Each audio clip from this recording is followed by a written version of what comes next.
round up and catch up with what is going on currently with LFC.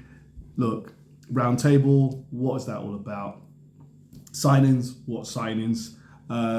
Form, what's going on with our form? Big game coming up against Man City tomorrow. What do you think, Reds? 3 points or another false dawn? Lots of things to talk about, lots of things to sort of round up. Round table, round up. A bit more after this.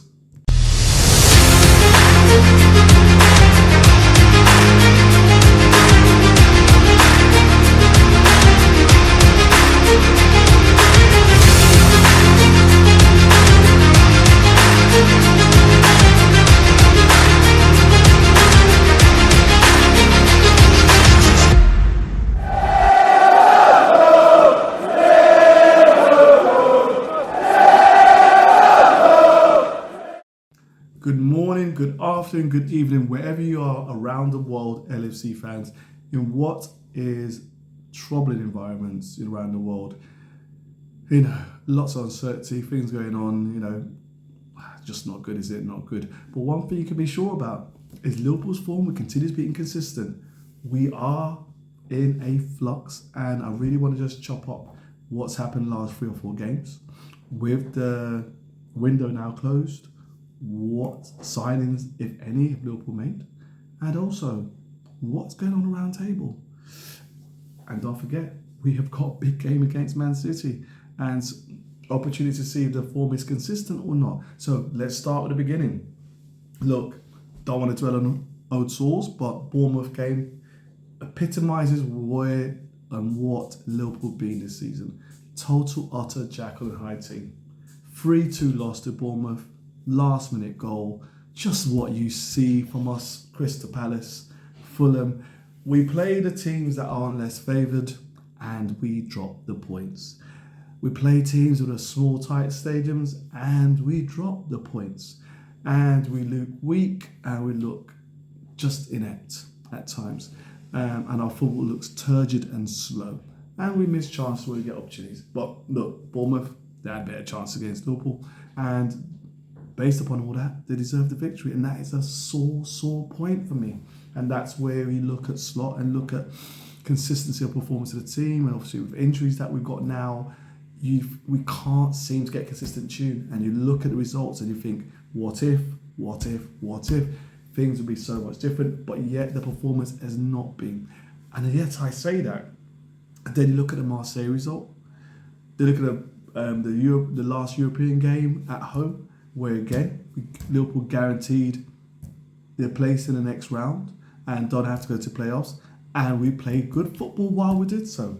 So you can see Europe football is clearly built at the moment for this LFC team, with teams that will challenge and attack and teams that won't necessarily play a low block, and there's space all around the pitch.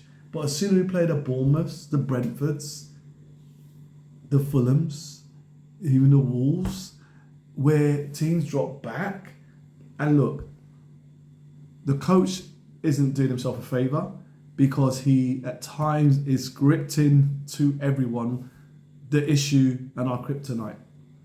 Almost a bit like Pep Lingers with his book. End of the day, don't be telling the opposition that you don't like low block. Just keep quiet and have a strategy around it, and don't say nothing and work on it. Work on a strategy.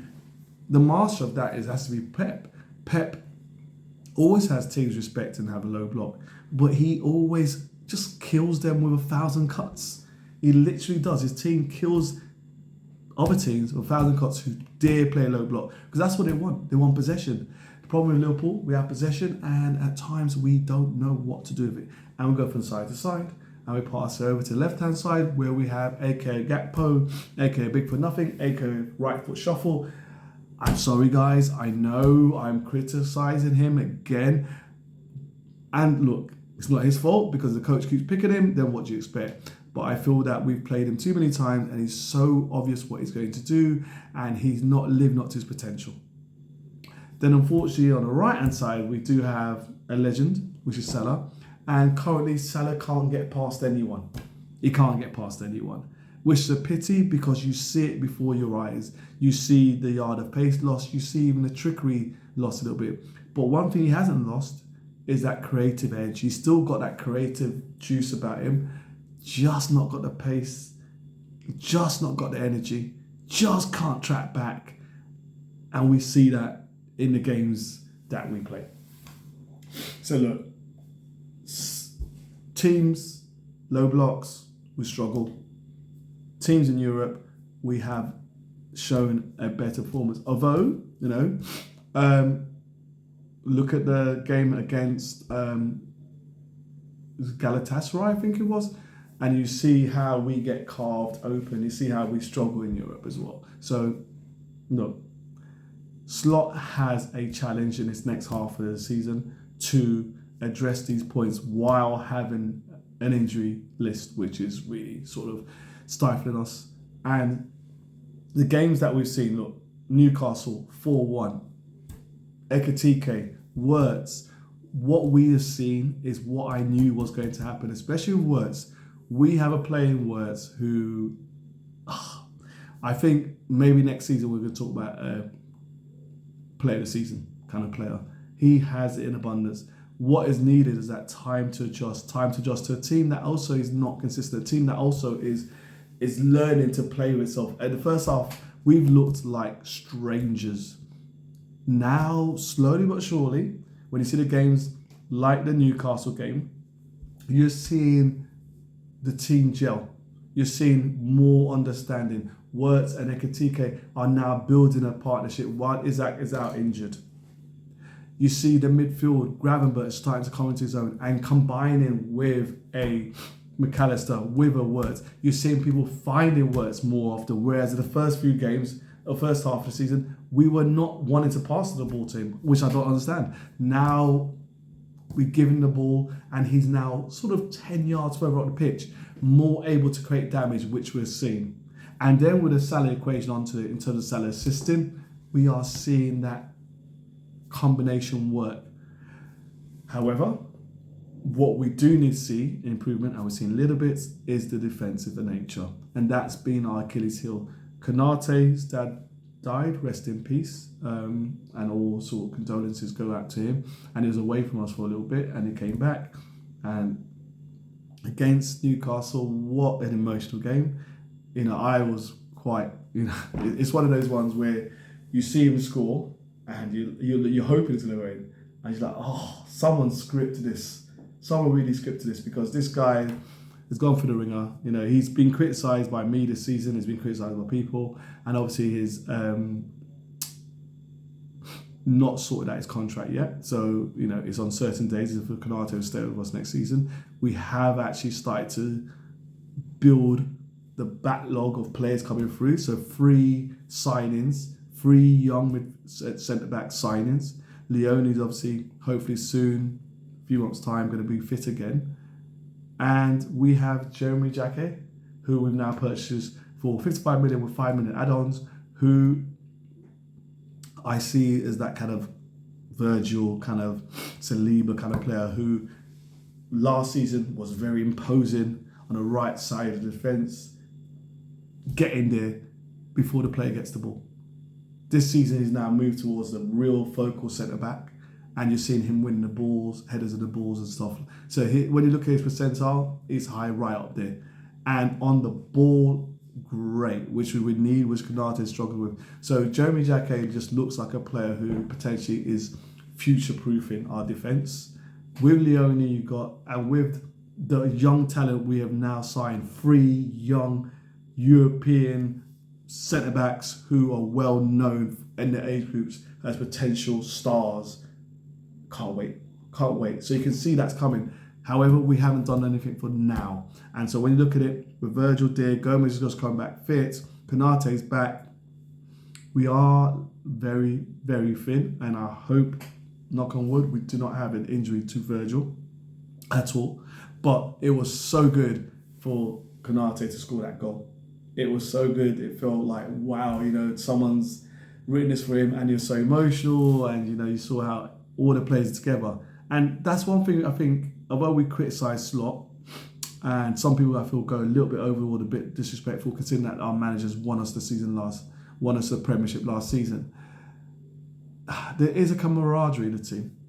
There is a unity in the team. And that is so important when you're going through struggles that we've been, with the amount of losses in a row that we had, and a kind of season that was being totally inconsistent.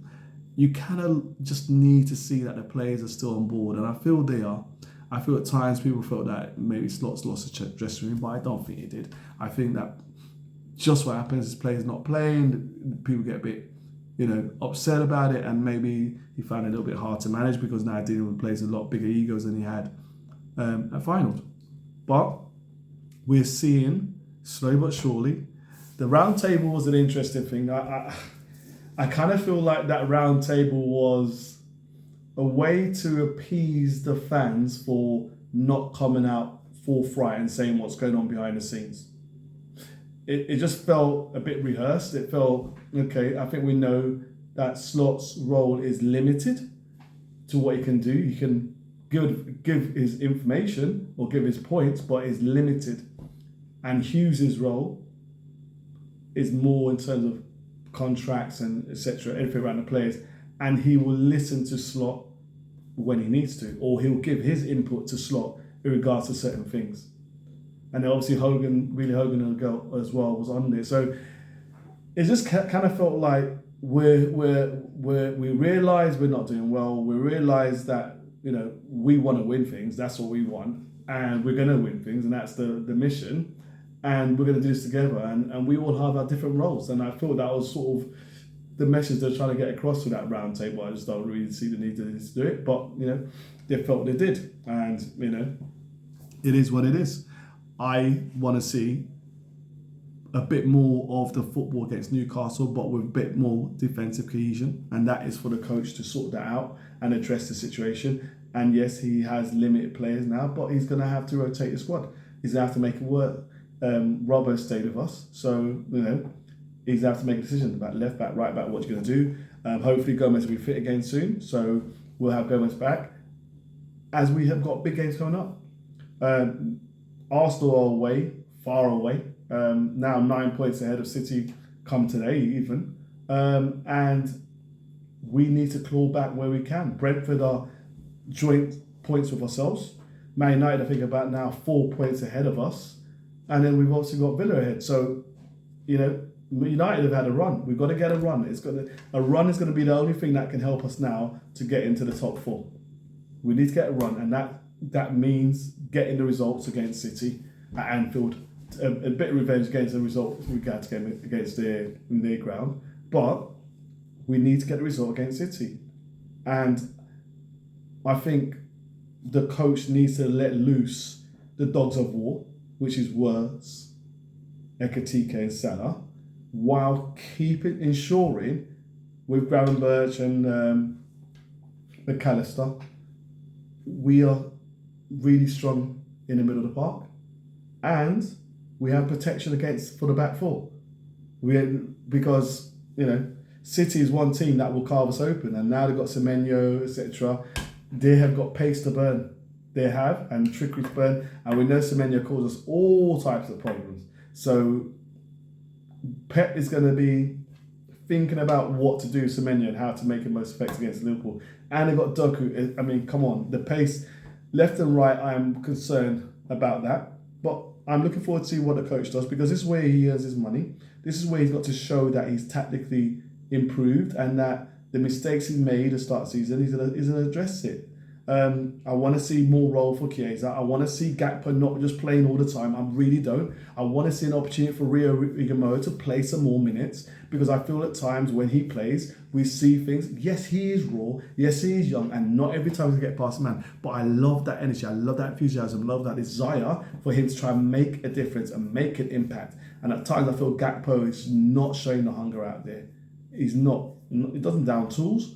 But I just feel he's just so obvious that it impacts our game. And it's so obvious on his side. Then we have Salah's side, where Salah can't get past his man. And that's the same problem. The difference is Salah's more creative, gets a crossing, gets passes in, etc., etc. But we can't rely on our two to get past. And that's a problem, which is why it's so important with Wirtz just playing that number 10 role, feeding into Ekitike and them combining. That is our best avenue for us to start seeing some goals and for us to get goals and for us to hopefully get results against City. And it's not going to be easy. City have Guehi now, and that's not going to be easy. But it's at Anfield. We need the points. 39 points, not been a good season. We're well away from the point margin we want to have. And it's the opportunity for the coach to show that, we are on the road of progression. And I'm looking forward to see what he can do with that. I'm looking forward to see the impact he's going to make, really, with it, because it's not been good. And I feel with the transfer window, we've not done enough. We've let people like Chambers go out on loan, and we brought 3 young players into the squad who are not ready to go into the starting lineup. And obviously we know about Leone and stuff like that. So what have we done? I feel we've not done enough to help for potentially if we want to go to Europe further, if we want to have a run at the FA Cup, and we need to go for top 4, and so we need to sort of kind of keep a consistent run. And the coach has said that he doesn't feel that we've done enough in this transfer window. He wanted a few more players if he could. It hasn't happened, and we have to make do with what we've got. And he's going to have to show that he can utilise the squad and give people rest time and actually still be effective in terms of the starting lineup or whoever comes on. What we can't see is drop-offs, and I hope we limit the amount of times we see Endo playing, because I like the guy. He's versatile, but he should long not be at Liverpool. Let me know what you think. Let me know what you feel the score's going to be tomorrow against Man City. I'm actually going for a Liverpool win. I am going for a Liverpool win. I'd like to go for a Liverpool win with a low-scoring game, but I just can't see it. I think we're going to concede. Let me know what you think. Please like and subscribe and click on the notification. It helps channels like this sort of grow. So talk to you after that. Take care. Bye-bye.